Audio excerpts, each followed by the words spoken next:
This has just arrived from Wiggle, so I thought I'd do an unboxing.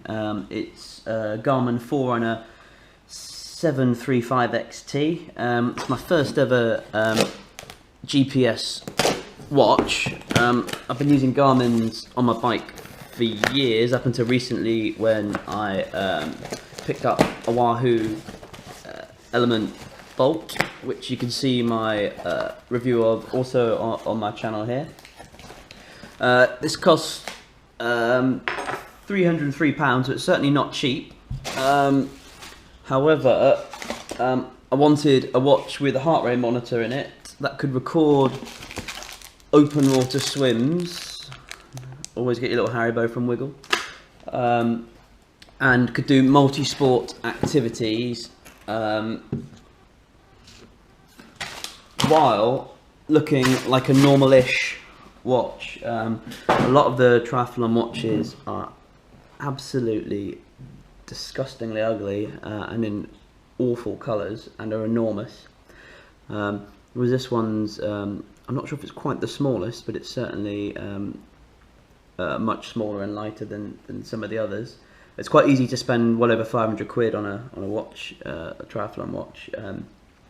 So although £300 is certainly not cheap, and it's probably a bit more than I wanted to spend, to sort of fit the bill from what I wanted from it, and to complement my Wahoo, I wouldn't use this just for riding, but I will be wearing it every day just as a watch.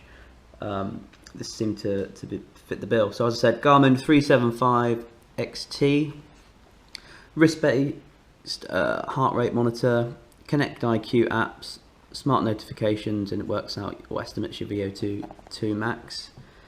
Some of the screens that you can see on here, Strava, suffer score.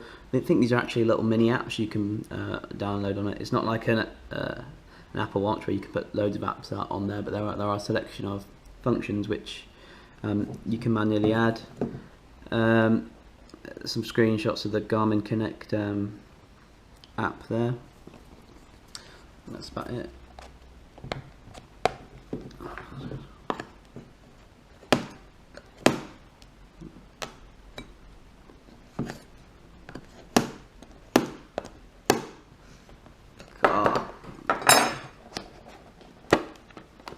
Okay, there we go. So the whole lot seems to come. So we've got the watch piece there, put to one side. See what else we've got in the box. That's just the box. Quite a few instruction manuals. I expect these are all just languages. Yeah, they are all the same. That's useful. And then this is your warranty, safety and product information slip. Don't think, probably won't need that. Okay, so let's see what else we've got in here. Here's the USB charging cable. So it doesn't come with a USB plug, which my previous Garmin devices did. Obviously, it doesn't really matter. You can use them. You can obviously charge it in any USB plug or computer as well. Cable feels quite nice. And the clip in the spring's quite good there.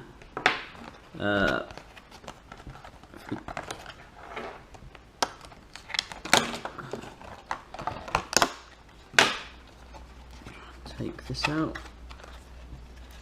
It seems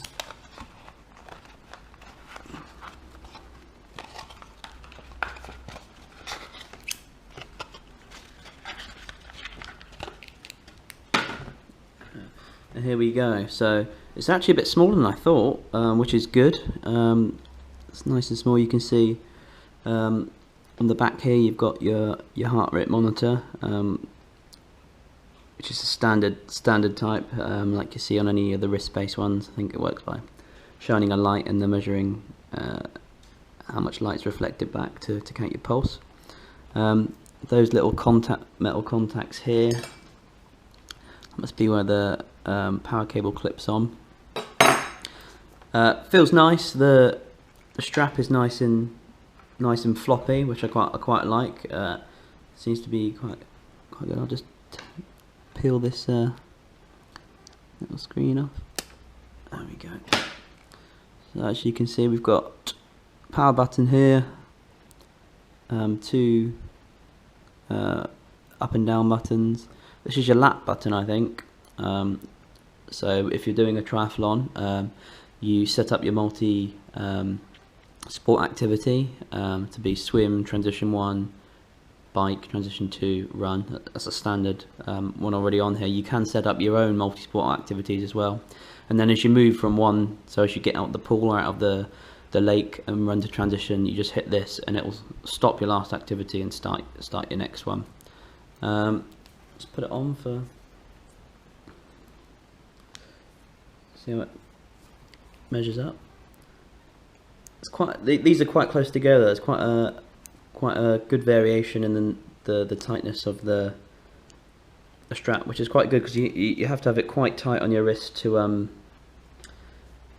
get reliable and consistent heart rate readings.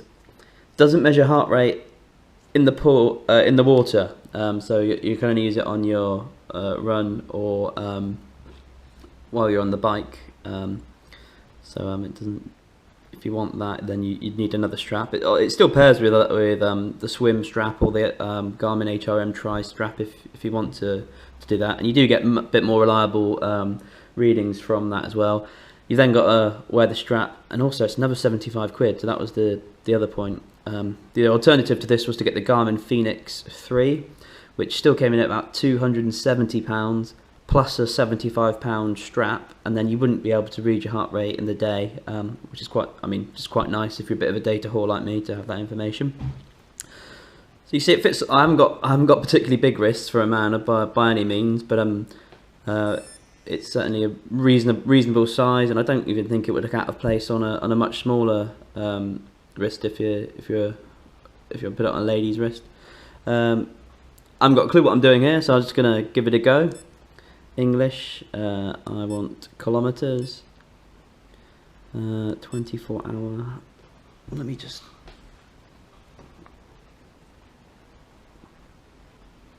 you can see my GoPro light, which is 24 hour, I'm male,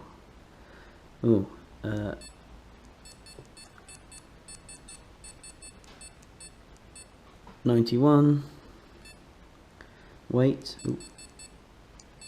70. You can only have weight in 2 kilogram increments, which is odd. I'm probably nearer 74 than I am 73. Anyway, height, not very much. And then, so what have we got? Activity settings, training, history, my stats. Navigation, I'm not quite sure what the navigation in it is. It's probably not very good. Might do like a breadcrumb trail. Certainly not turn by turn. Settings. So if I go to activity settings first, so you can choose your data screens, alerts, laps, metronome, GPS. Okay, and back. I mean, it's obviously quite easy to use. I've just taken it out, and it seems very straightforward. Let's have a look what we've got. So sensors and accessories. This is where you can add in your heart rate monitor or your cadence sensor or maybe your power meter for your bike, or maybe one of the run diagnostics things which you stick on your shoes or on the back of your shorts. Widgets, I think that's what they call apps, or what I would call an app. Oh no, maybe not. To see what that is. Alarms, activity profiles, system. So let's see what's in the heart rate monitor. Auto, heart rate, broadcast heart rate. So if we go back, don't know really what that means. Let's go back to the start. And then that's the time, which is wrong. Must be due to daylight savings. But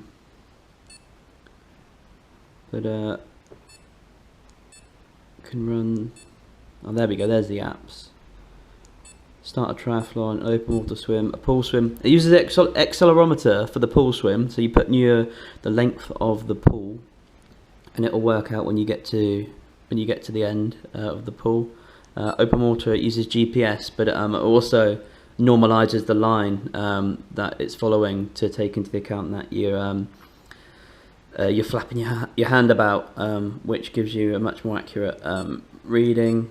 There's the apps: start a run, an indoor run, a bike outdoor. I'm just going out for a ride in a minute, so I'll record the bike ride on here and on my Wahoo, and then I'll link to them both to compare them. So those are the options there. Activity settings, data screens. Oh, we looked in this one. Training. Let's have a look in navigation. So you can do courses, yeah. So it's a bit like my old Garmin 500. I expect it sort of show you a line and roughly point you in the right direction, but not provide you turn by turn or show you a map.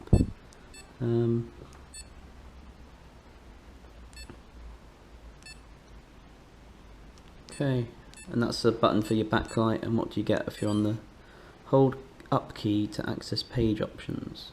Okay. So you see my heart rate is 71. Seems quite high.